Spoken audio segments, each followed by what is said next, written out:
Mahusay mag-ayos ng mga appliances si Gusting. Siya ang takbuhan ng mga tao sa tuwing may sira ang kanilang mga appliances. Maganda rin magserbisyo si Gusting. Bukod sa tumatagal ang kalidad ng mga kagamitan nila, ay abot kaya pa ng kanilang mga bulsa ang pambayad dito. Bihira ang salitang matumal sa paggawaan niya. Marami kasing mga tao ang nagre-rekomenda na sa kanya magpagawa. Kadalasan sa mga inaayos niya ay washing machine, TV at electric pan. Marami ang nakapila na magpapagawa sa kanya sa araw na ito dahil walang pasok ang mga bata sa paaralan. At ganun rin ang ibang mga empleyado. Malapit rin sa lahat ang repair shop ni Gusting. Sa araw na ito ay may oras ang mga tao na dalhin ang mga sirang appliances sa shop niya. Karamihan naman sa mga customer niya ay nagbabayad ng tamang halaga at kadalasan pa ay may tip pang natatanggap si Gusting. May isang customer na nakasakay sa truck na may naglalaman ng washing machine, TV at electric pan. Siya ay si Randy. Mga nasa 35 na ang edad nito at mukhang maangas. Magkano mo naman ako sisingilin kapag pinagawa kong mga ito? Pagtatanong nito na tila may halong pandadarat. Bossing, titingnan ko po muna . Depende ho kasi yan sa sira at sa piyesang papalitan natin sa mga yan. Maayos na tugon ni Gusting. Tsaka bossing, huwag naman po kayo mag-alala. Pre-check up naman po para kung sakali man na ayaw niyong ipagawa, wala naman pong magiging problema. Pahabol pa nito. Pumayag naman si Randy na tingnan ni Gusting ang mga dinalan nitong appliances sa kanya. Puro malala ang sira ng mga ito. Boss, kung ipapayos po sa akin lahat ito, gagasta po kayo ng higit mga 5,000. Kasi malala na po ang sira ng mga ito . Maayos na pagsasabi ni Gusting. Ano? 5,000? Para naman tinataga mo ako sa presyo . Madali lang naman ayusin sa'yo yan, di ba? Pandadarag ni Randy. Naging mahinahon pa rin si Gusting sa kabila ng mga inaasal ni Randy. Ipinaliwanag ulit ito ng maayos sa kanya kung bakit ganun ang magiging singil at hindi naman rin madali ang magiging trabaho niya sa mga kagamitan nito. Napagpasyahan pa rin naman ni Randy na ipagawa ito at nagkasundo sila sa nasabing halaga.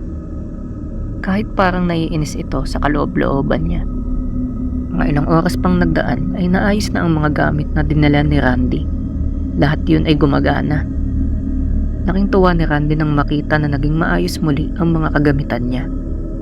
Agad nilang isinakay sa truck ang washing machine, TV at electric pan. Katapos maisakay ang mga ito, tsaka nagkaabutan na ng bayad.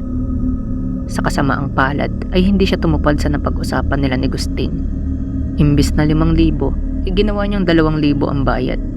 Sa madaling salita ay naging buraot at inisahan niya ang teknisyan na si Gusting. Teka lang bossing, hindi naman ito ang napag-usapan natin . Kulang pa ito ng 3,000, wika ni Gusting. Walang ano-ano ay sinuntok niya sa mukha si Gusting na siyang dahilan para mawalan ng malay ito. Iniwan niya sa ganong kalagayan ang magaling mag-ayos ng mga appliances. Nang maiuwi na ni Randy ang mga kagamitan, ay laking tuwa ng kanyang asawa na si Leia at anak nito na si Rhea. Magagamit na nila ang mga ito. Pinagtulungan ng mag-asawa na ilagay ito sa kanilang mga pwesto. Pagkatapos ng lahat ng pagsasaayos, ay ginamit ni Leia ang washing machine. Habang siya ay naglalaba, ay tila ay may humihila sa kanya papasok dito. Nilulunod ang mukha niya sa bumubulang tubig. Kahit anong panlalaban niya, ay hindi siya makaalis na hindi siya makasigaw dahil naiipit ang kanyang paghinga hanggang sa ikamatay niya ito ng tuluyan.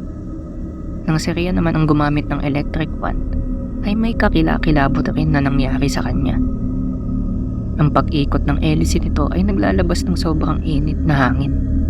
Bukod doon ay ang pag-usok ng gamit nito na siyang dahilan ng napakabaho at hindi maipaliwanag na amoy. Hindi makasigaw si Rhea dahil sa pinagsamang mainit na hangin at ng sobrang baho na usok. Pinahirapan siyang huminga nito hanggang sa nakamatayan na niya. Walang kamalay-malay si Randy sa nangyari sa kanyang mag-ina. Naririnig niya pa rin ang pag-andar ng washing machine at ang pag-andar ng electric fan. Nanonood lamang ito ng basketball sa TV at habang patagal ng patagal ay nakaramdaman niya ang pananakit ng kanyang mga mata. Tumaas pa lalo ang brightness ng TV. Sinisilaw talaga nito si Randy. Hindi ito makagalaw at nagsisigaw ito sa paghapdi ng kanyang mga mata. Sumakit rin ang ulo niya, dulot ng malakas na radiation na nagmula sa TV. Unti-unti siyang pinahihirapan nito na nasundan pa ng pagsusuka, paglalagas ng buhok at ang tuluyang pagbagsak ng kanyang katawan sa sofa na kinalalagyan niya. Namatay silang lahat habang gamit ang mga appliances na ipinagawa kay Gusting. Posible bang may kinalaman si Gusting sa mga nangyari sa kanila?